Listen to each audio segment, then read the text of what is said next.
Пахлава дайындаймыз. Ең бірінші қамырын дайындаймыз. Ол үшін бізге ұн қажет болады. Сахарная пудра, сметана, разрыхитель, қоқсытқыш, жұмыртқаның сарысы және сары май.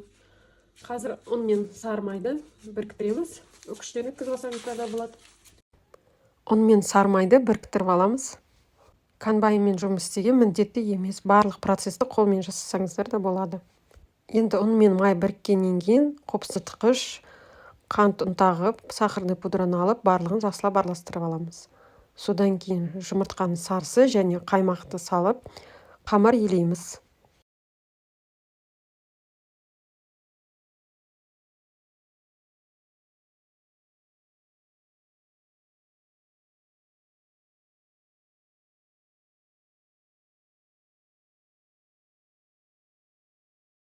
Қамырды елеп болғаннан кейін пакетке салып, холодильникке 30 минутқа қойып қоямыз. Енді салмасын дайындаймыз. Біз меренге дайындаймыз. Ол үшін бізге ақуыз керек. Ақуызға тұз салып, көпіргенше миксермен араластырамыз. Содан кейін екі бөліп, қантты салып, жақсылап тұрақты болғанша миксермен араластырамыз. Осындай тұрақты меренге болып шығады. Енді қамырымызды холодильниктен алып шығамыз. Холодильникте менде қамыр бір күн бойы тұрды. Енді осы қамырымызды бірдей болу үшін екіге бөліп аламыз. Менде примерно 360 граммнан шықты әр қамыр.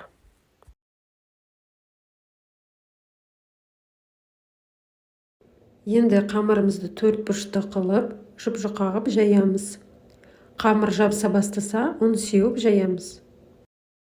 Екінші қамырды ұмытпай пакетке салып қояйық.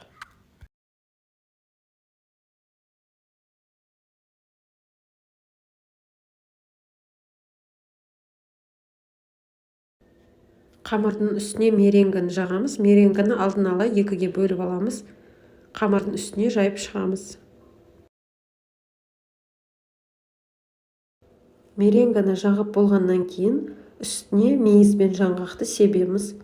Жаңғақты алдын ала ұнтақтап, мейізбен араластырып, осы салманы екі қамырға арнап, екіге бөліп аламыз.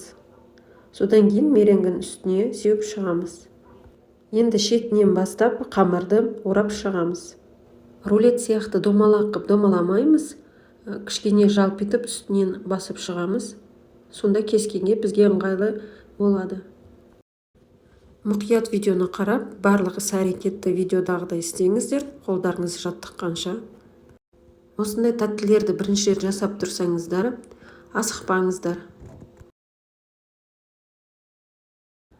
Қамырды орап болғаннан кейін, енді бірнеше бөліктерге бөліп аламыз.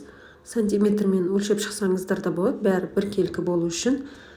Аралары примерно 3 сантиметр. Қиғаштау қып кесеміз.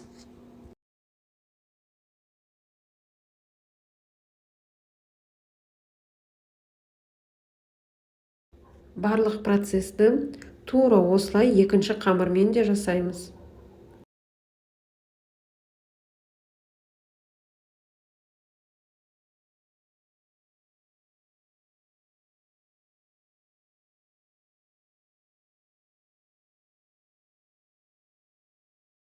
Кесіп болғаннан кейін табаға саламыз. Табаға салғанда үстінен кішкене басып жіберіңіздер. Пахлава бір жаққа қисайып кетпеу үшін табаға дұрыстап тұз қойып саламыз. Үстінен жұмыртқа жағамыз.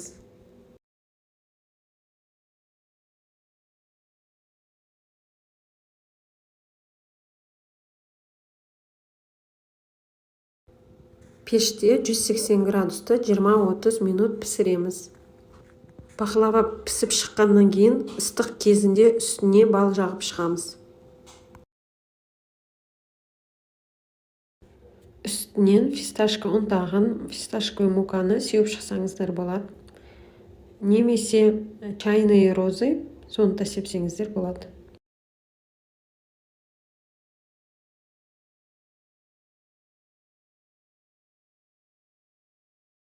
Пахлаванымыз дайын.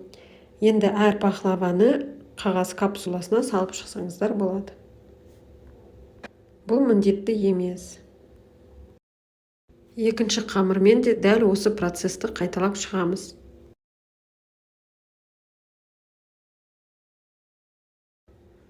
Осындай дәмді пахлава болып шығады. Міндетті түрде дайындап көреміз. Астарыңыз дәмді болсын.